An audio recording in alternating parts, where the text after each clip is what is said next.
So the final game of the Springboks Rugby World Cup group stage has just come to a close. 49 points to 18. The Springboks victorious over the Tongans. And in this review, we're going to be breaking down the game, looking through its stats, the key players, and what is next for these two sides. But for the South Africans, they were able to score themselves 7 tries throughout this fixture, all successfully converted, 4 of which by Handré Pollard, the other 3 from Mani Libbok. The tries were scored by Cobus Reinach, Kanan Moody, Deon Fourie, who did get himself man of the match for this game as well, Jesse Kriel, Willie le Roux, Marco van Staden, and also Kwagga Smith. So actually 3 players who came off the bench being able to score themselves tries for the Springboks. Then for the Tongans, they were able to score themselves 3, just the 1 away from that bonus point. Bentame Funa, the captain, scoring the first try. He had an absolutely phenomenal game. For a big man in that front row up against a physical Springbok fullback, he was able to handle it pretty well, getting himself that try just at the end of the first half. Fini Anisi scored the try in the second half alongside Patrick Pellegrini. Did come off the bench,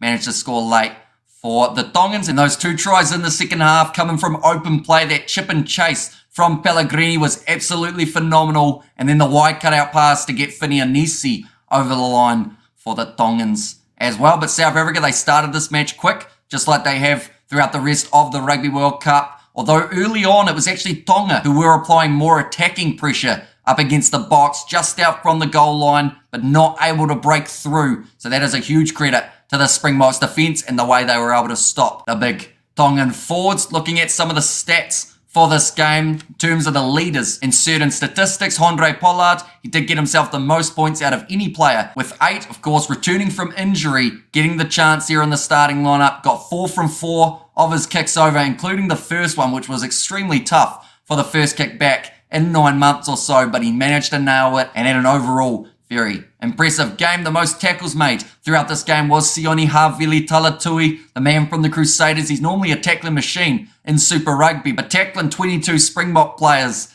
he's going to have a sore body tomorrow, that is for sure. 54 metres made by Andre Esterhuizen, and also actually ended up with the most carries over the gain line with 9 in total. And then the last stat is offloads, Willie le Roux leading that with the 2. Looking through at a few of the other stats for this matchup, we did see 384 metres run by the Springboks, beating 16 defenders along the way. For the Tongans, they had 262 metres carried with 13 defenders beaten. And I have to say, this Tongan side played a lot better than a lot of people, including myself, thought that they would have. We saw their 2 games up against Ireland and Scotland, thought maybe by this stage of the competition they would start to tire. But if anything, that seemed to just G them on that little bit more. And like I mentioned, Bentame Funa, absolutely phenomenal performance from that man, trying to lead from the front, get Tonga the massive upset. But the Springboks, game management-wise, they did very well. I think they made most of their subs at the right time. A little bit of an injury concern for Makazole Mapimpi, who did take a knock to the face, so hopefully he will be alright, although he didn't pass his HIA, which now means maybe for the quarterfinals of this Rugby World Cup,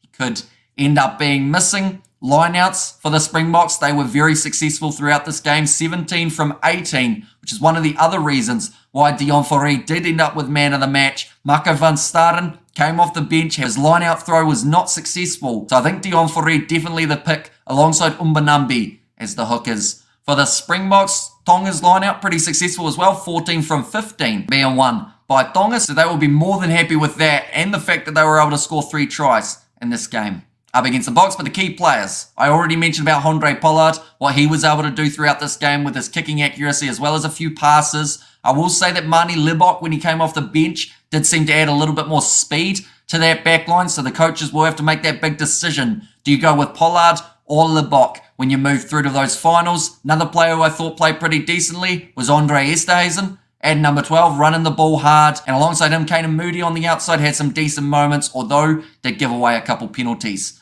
along the way. In the 4-pack, Deon Fourie, very good player, as we know, for the Stormers in the URC, and the extra benefit that he offers in a breakdown is that turnover ability. Compared to someone like a Umbanambi, who maybe doesn't quite get those turnovers as often as what Malcolm Marx is able to, I see Deon Fourie as a real threat to opposition for the Springboks as they move forward in this comp. And also in that 4-pack, I thought that Dwayne Vermeulen put in a pretty solid effort. Did make 10 tackles throughout the game, but was just throwing his body on the line time after time, and it is great to see that him and Jasper Wiese, they've got a couple decent options for number 8 in the near future, but I'm not actually too sure what way they will go when it comes to that number 8 jersey. Kobus Reinach at 9 as well, I thought was pretty decent. Might find himself in a finals lineup somewhere down the line, but I do thank you all very much for tuning in. The Springboks are about 99.5% qualified for the quarterfinals. There is only a little tiny technicality that could knock them out in the Ireland versus Scotland game, but that is if everything goes exactly the way that the scoreboard needs it to, and that is due to head-to-head being the decider rather than points differential. But at the end of the day, I see the Springboks making it to those quarters, more than likely going head-to-head with France, what should be a pretty awesome game. But the Tongans, they have got a game next week up against Romania, and I mentioned about it at the end of our stream. I feel Tonga, if they play like they did up against the Springboks today, they will beat Romania by 70 points or so, because the effort that they put in out there on the field showed exactly what they are capable of when they do get it right, and the fact that there is still more to come from this Tongan side in the near future. Penalty count as well, I should mention, just before we end off on it, because of course that is a talking point for the Tongans quite a bit throughout this Rugby World Cup campaign. They did end up giving away 13 penalties, so not quite as many as they normally would. 9 against the Springboks. But overall, Tonga, I think if they can fine-tune a couple errors that they had throughout that game, they should go relatively decently up against the Romanians. But thank you all very much for tuning into this review. It has been greatly appreciated. You all being here all throughout the weekend. We have done all of the games of the Rugby World Cup up till this stage, and we still have the intention of doing every single game after this one as well. There are 8 games taking place next week. The Springboks will not be one of the sides taking part, as they have got the bye before going into those playoff games up against, like I mentioned, could be France, or there is a possibility it could be New Zealand or Italy. That is all dependent on whether or not France are able to beat the Italians in this weekend coming up's game of rugby. There are a few deciders, though, that are taking place alongside that. Japan versus Argentina, that will decide who makes their way through to the quarterfinals to face up against the Welsh. England have confirmed their spot. They will either be playing Australia or Fiji in their quarterfinal.